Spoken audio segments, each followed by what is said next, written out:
हरिओम रामकृष्ण हरी. संत विचारधारामध्ये आपलं हार्दिक स्वागत आहे. 2025 साल आपणा सर्वांसाठी भाग्योदय घेऊन आलेला आहे. याची सुरुवातच महाकुंभाने झालेली आहे.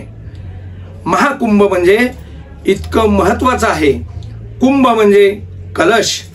ज्यावेळी समुद्र मंथन झालं आणि 14 रत्न निघाली, त्या रत्नामध्ये अमृत सुद्धा निघालेलं होतं आणि गरुड ते अमृत घेऊन जात असताना स्वर्गाच्या मार्गे 4 थेंब पृथ्वीवर पडलेले आहेत. ते थेंब ज्या ठिकाणी पडले तिथे कुंभमेळा आयोजित होतो. एक प्रयागराजला आहे, हरिद्वार, उज्जैन आणि त्र्यंबकेश्वर नाशिक. कुंभाचे 4 प्रकार सांगितलेले आहेत. अर्ध कुंभ प्रयागराजला आणि हरिद्वारला होतो.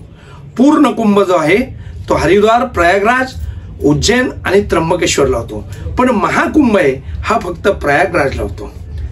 आपलं भाग्य आहे, याच देही याच डोळा देखील हा सोळा.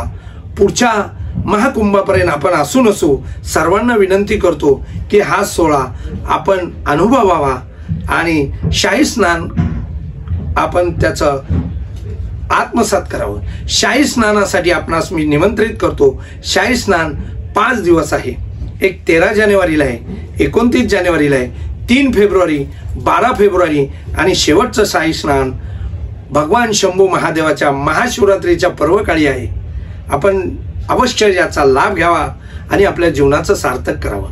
प्रयागराज हे त्रिवेणी संगम नदींचं, गंगा जमुना सरस्वती या नदीचा संगम जिथे होतो आणि म्हणून एका ठिकाणी म्हटलेलं आहे, धर्म का है ये मुकुट, सनातनियों का है नाज, पुण्य पावन भूमी प्रयागराज.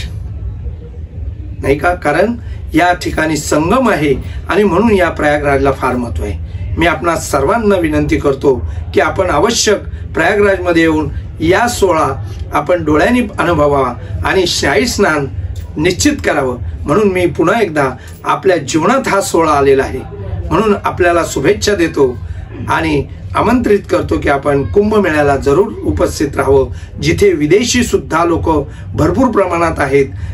आपल्या देशातील तर आहेच आणि साधूंचं दर्शन होणं फार मोठं दुर्लभ आहे. साधू थोर जाणा, साधू थोर जाणा.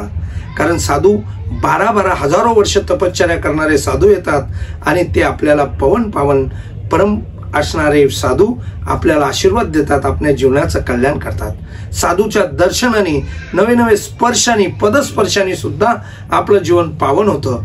म्हणून आपणास पुन्हा एकदा सर्वांना शुभेच्छा देतो आणि आमंत्रित करतो. हरिओम रामकृष्ण हरी.